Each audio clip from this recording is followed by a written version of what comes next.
Coming up on FYI, Scarlett heads inside the Houses of Parliament where politicians, lords and baronesses debate and vote on big decisions and new laws. And did you know that it's not just adults who speak in there, it's kids like us too? And new laws to give us more protection from harmful content online are being debated by politicians right now. But do they go far enough?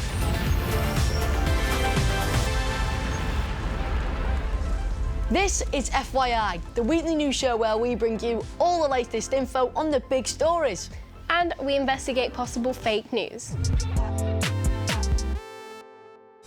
Check out this picture that's been doing the rounds online. Apparently, this is a new roller coaster that jumps the track. This means the roller coaster will fly through the air during part of the ride, with no track underneath it. But do you think this is fun, fair fact or fake news? We'll reveal all later. Now, we're used to adults making the decisions in the House of Parliament. This is where laws and government policies are debated and voted on. But did you know there's an actual youth parliament and anyone from the ages of 11 to 18 can get involved with it? And we went to see some young people from the British Overseas Territories speaking for their first time in Parliament. Now, they come from 14 different places across the world that are actually part of Britain. Places like the Cayman Islands, Gibraltar, Bermuda, and Scarlett's been finding out more. Order, order. We now come to the Leader of the Opposition, Keir Starmer. The Houses of Parliament are made up of two houses. The House of Commons, where politicians from all political parties debate and vote on things the government wants to do. The government will update the House. And the House of Lords, where lords and baronesses vote on what the politicians want to do and can send back requests for changes. But what is amazing is we have found out that there is also a youth parliament, so we get a say too. Right in there is the House of Commons, where the young people are going to be speaking. And top of the agenda is climate change and young people's mental health. We have the worst mental health rates in the entire UK. Is it too much to let the young, the working, the elderly suffer? My name is Charity and I'm here today to represent the British Virgin Islands. It is territories like the British Virgin Islands, whose carbon footprint is almost non-existent, who are the ones that will now suffer the most from the environmental challenges the world now faces. In fact, for 6 months of the year, the threat of an active hurricane season is always looming over our shores. My name is Yaya. I'm from the Falkland Islands. The Falklands are experiencing a concerning trend towards drying land and increased water scarcity, which has significant risks and impacts associated for our society, environment and economy. We may not be able to vote, we may not be able to stand as MPs, but there are enough of us and we all have a voice.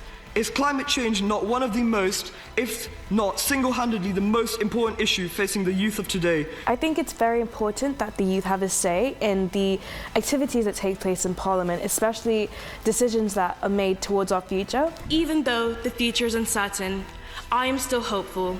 For even though we are small, we are mighty. Thank you. What strikes me is that there could easily be a future Prime Minister in that room. So, something really important is being debated by politicians in Parliament right now. It's a complicated set of new laws which have one simple aim: to keep us all safe online. While going online gives us access to loads of info and we can connect with each other, there's also a lot of misinformation and harmful content. So the government created a new set of laws known as the Online Safety Bill, a set of ideas that basically police the internet. Politicians are about to vote on whether the bill should become law. One of the ideas in the Online Safety Bill was to force big tech companies like YouTube or Facebook to remove harmful content, such as videos promoting eating disorders or racism. We've got hold of the government minister overseeing the Online Safety Bill, Culture Secretary Michelle Donnellan. Hi Michelle. So what's the latest with this bill, and will harmful content still have to be removed? If a social media platform allow illegal images or illegal stuff to reach children or adults, then they have to remove it. And if they allow harmful content to reach children or young people under the age of 18, if they don't remove it, they will face fines. But we read that politicians in the Labour Party and children charities say that this will not protect children, the content will still be there. Yeah, it definitely does rely on the online company to remove it. They will have a legal duty to do so because of this bill. But I can assure you here today on FYI that any illegal content will not be shown for children or adults, and any harmful content will not be shown to children or young people. If social media companies do that, they will be breaking the bill. But aren't you putting too much trust in these big tech companies? It's a big risk, isn't it? We're putting all the onus on those social media platforms to do everything themselves. They are the ones that are going to have to make sure you don't see illegal content. What I can assure you today, Braden, is that this bill is now stronger in its protections for young people and children. So I think we're going to make history here, and we're going to protect lots of children and young people and potentially save lives as well. Thanks for talking to FYI, Michelle. And for more info on how to stay safe online, head to our webpage and check out our I Don't Get It explainer at first.news/FYI. Now, can you imagine a jungle or a forest growing in the middle of your city? I'm talking on the streets, in airports, on buildings, everywhere, all to help tackle climate change. Well, neither could we. So here's Sadie, who lives in Singapore, with more on their unique way on how to cool down the planet. Welcome to one of the smallest countries in the world. This is my home, and even though I'm just an ordinary kid, I'm kind of protective about it. The way I see it, there's nowhere else like this on Earth. Its nickname is the city in a garden, and it's easy to see why. But all this greenery isn't just to look pretty, it's also doing a really important job. Singapore is one of the hottest places on the planet. So for many years now, the city authorities have been looking for innovative ways to cool things down. And they've discovered something quite incredible that the rest of the world can learn from as our planet heats up. It's not rocket science. Singapore's secret is actually quite simple. Okay, are you ready? Here we go. Yep, simply by planting trees, this city has lowered the air temperature by up to 2 degrees Celsius. The trees provide shade and release cooling water vapor into the air from their leaves. In Singapore, we try to live in harmony with the natural world. This is a major tourist attraction called Gardens by the Bay, where you can take a walk above a canopy of trees, even though some of them are man-made. You'll also find vegetation on lots of Singapore's buildings, including this eco-friendly hotel. And at the airport, where they've got their own rainforest waterfall. I love it here. It's like a high-tech tropical paradise. But even though Singapore has made a good start, with more than half of our land now covered with trees, we know we've got to do more to tackle climate change. So our government has drawn up what it calls the Green Plan. So what will the Green Plan mean for us? Well, the Green Plan is actually trying to turn Singapore into a city in nature. And that means putting in so many parks and green spaces such that nobody living in Singapore is more than 10 minutes walk away from a place like this. If you look at the bird's eye view of Singapore, you will see a city, very busy, full of people, but at the same time, it's all green. It looks like a jungle, and that's what we aim to do. And what are the advantages of creating more green spaces? The advantages are plentiful. Greenery and nature, plants, they capture carbon. It cools the planet. And the green spaces also provide living spaces for lots of interesting animals. So these are very important things. But what about all the buildings in Singapore? There's a lot of concrete, right? There is a lot of concrete, but what Singapore does very well and is trying to improve on is putting plants on buildings. So even though you're in the middle of the city, many of these buildings, houses and hotels have vertical greenery. It's not easy to do, but we have tried our very best, and I think we have done very well in doing so. That all sounds really sensible, but there is a problem. Singapore still uses a lot of air conditioning units. Can you see them up there? They're pretty ugly, to be honest, and they use up loads of energy. The way they work is by pumping hot air out of buildings that people work and live in. It's not very eco-friendly. So here's another idea that Singapore's trying out.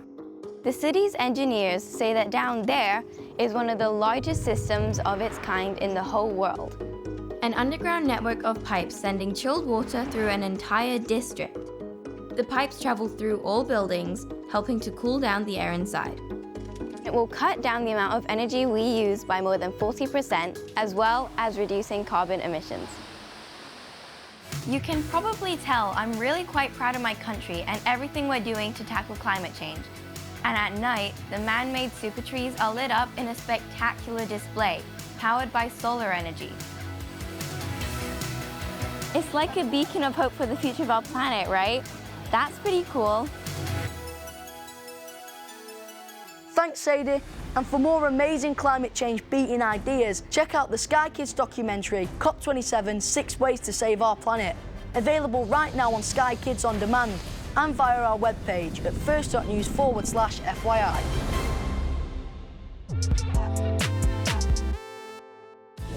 So would you have been brave enough to have a ride on this new flying roller coaster?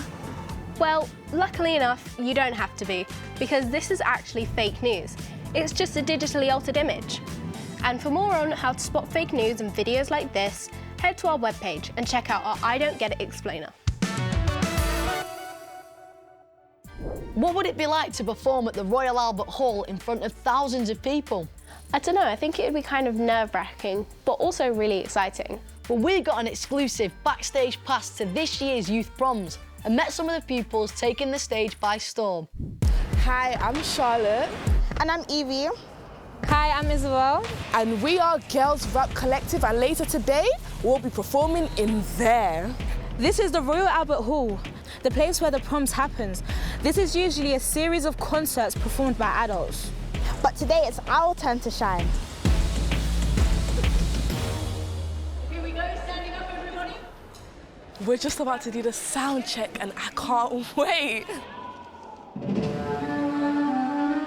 Back in January, when we first discovered each other's talents and how we all actually enjoy music, and we kind of just vibe to see put on a beat and then just put on a beat, vibing, and then we came up with one genre that we like, and that turned out to be Afro, R&B, drill. We started writing our own songs. We started showing them to the school, and everyone was a bit judgmental, especially the boys. And so it just shows that you shouldn't judge someone without knowing what they can do. Pull up, no reversing. In the city, you'll feel like I'm hurting. So us being on stage and us being black shows that we have that opportunity and we have that passion and that drive. Especially how we're a group of females as well. Being able to write about being black and the struggles of it. It just feels amazing. We're just happy that we got given this opportunity to perform in front of 5,000 people. Yeah. That's just amazing. Now try me, well try me, but show the crew, please can't find me. And it's not just us. 3,000 other young people are performing too. Check this out. It is quite nerve-wracking because obviously it's like a very famous place, and it's an amazing place for a musician to go and play. Playing with my friends on a stage, a piece that we've worked on for months and months, is going to be so rewarding.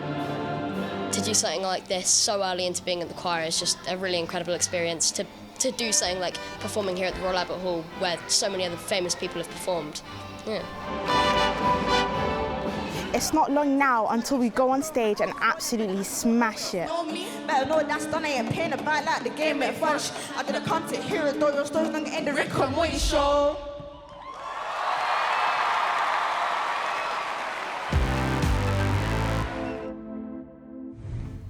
And finally, we've got some good news about FYI. We've won a BAFTA Award for our special edition of the programme to help us all understand about the Ukraine invasion. BAFTA stands for the British Academy of Film and Television Arts, an organisation that supports talent and awards programme makers in the UK. So this really meant a lot to all of us. And you can still see our special programmes about the war on Ukraine on our website at first.news/FYI. Now, we decided to dedicate this award to the millions of child refugees fleeing war and conflict around the world. That's it for today. See you next time.